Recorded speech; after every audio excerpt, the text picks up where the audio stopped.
a crowded street in New York. Evening was falling. Dark clouds had gathered in the sky. Jack, a 24-year-old boy, worked hard from morning to evening at a small motor repair shop.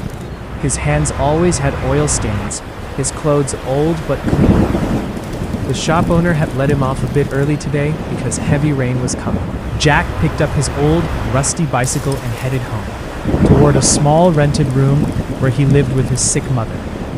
On the way, he stopped at his mother's favorite medicine shop and, saving some money, bought her medicine. He had only one worry on his mind: his mother's health and next month's rent. Just then, heavy rain suddenly began. The streets started getting wet. People began running here and there. An expensive, shining car suddenly stopped by the roadside.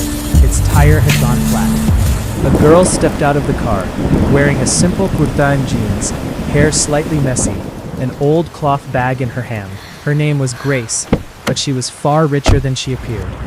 The truth was, she was the only daughter of the city's biggest business family. Today, she'd given her driver the day off, taken off her expensive clothes, and dressed like an ordinary girl. Just for a little while, without any servants, she had gone out alone, wanting to live an ordinary life. Grace stood there worried. When she took out her phone, she found the battery was dead. There was no one around to help, and the rain kept getting heavier. Some passers-by saw her and moved on. No one bothered to stop. Just then, Jack passed by on his bicycle. He saw the worried girl standing by the car and stopped his bicycle. "What happened? Need any help?" do you need some he help? asked. Grace first looked him up and down hesitantly, an unknown, ordinary-looking boy. But she had no other choice. "The tire's flat, and my phone is dead too," she said softly. Jack didn't think even for a moment. He parked his bicycle aside and went to the car. "I'm a mechanic. Let me see what can be done."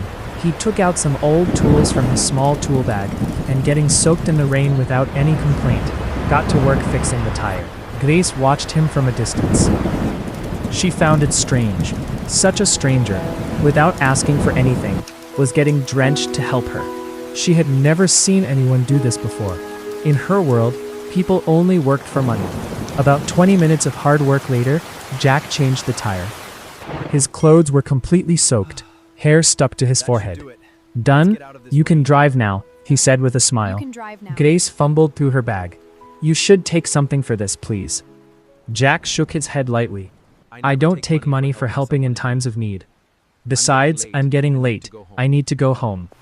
Saying this, he packed up his tool bag and turned back toward his bicycle. Grace stood watching him leave for a moment, then suddenly called out, Wait, at least tell me your name."